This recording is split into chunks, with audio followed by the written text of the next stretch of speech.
श्री स्वामी समर्थ. बघा, समर्थांनी आपली इच्छा पूर्ण करावी आणि समर्थांची आपल्यावर कृपा असावी आणि समर्थांनी आपल्या कामामध्ये साथ द्यावी, आपल्या सर्व कामामध्ये आपल्याला यश द्यावे असे जर वाटत असेल तर ही 10 कामे आपल्याला करावी लागतील.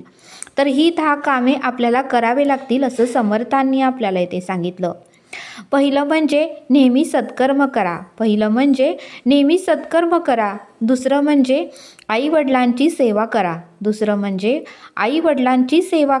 तिसरं म्हणजे आयुष्यात नेहमी कुठलाही प्रसंग येऊ द्या, कुठलंही संकट येऊ द्या, आयुष्यात नेहमी सकारात्मक विचार करा. कोणतीही परिस्थिती असू द्या, पण नेहमी सकारात्मक विचार करा असं समर्थ आपल्याला इथे सांगतात.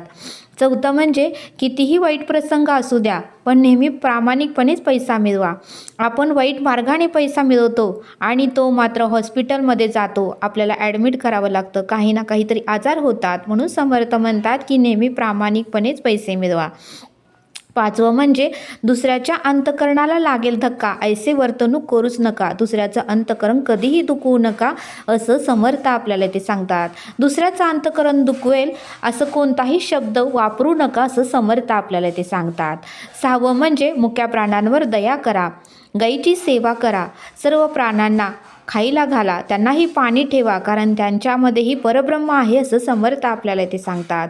सातवं म्हणजे वडीलधाऱ्या माणसांचा आदर करा, त्यांचे अनुभव घ्या, ते जे सांगतात ते ऐका, कारण ते वयस्कर झालेले असतात, त्यांना भरपूर आयुष्याचा अनुभव आलेला असतो असं समर्थ आपल्याला ते सांगतात.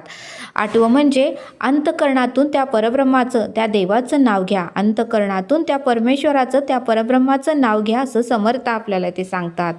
आणि नववं म्हणजे भुकेलेल्याला अन्न द्या, तहानलेल्याला पाणी द्या. कोणीही दारात आपली परीक्षा घ्यायला येतं, त्यावेळेस त्याला अन्न द्या, त्याला पाणी द्या असं समर्थ आपल्याला ते सांगतात. आणि 10वं म्हणजे अतिथींचा आदर करा, अतिथी हे देवभव, कोणीही अतिथी येऊ द्या, त्यांचा अपमान करू नका असं समर्थ आपल्याला ते सांगतात.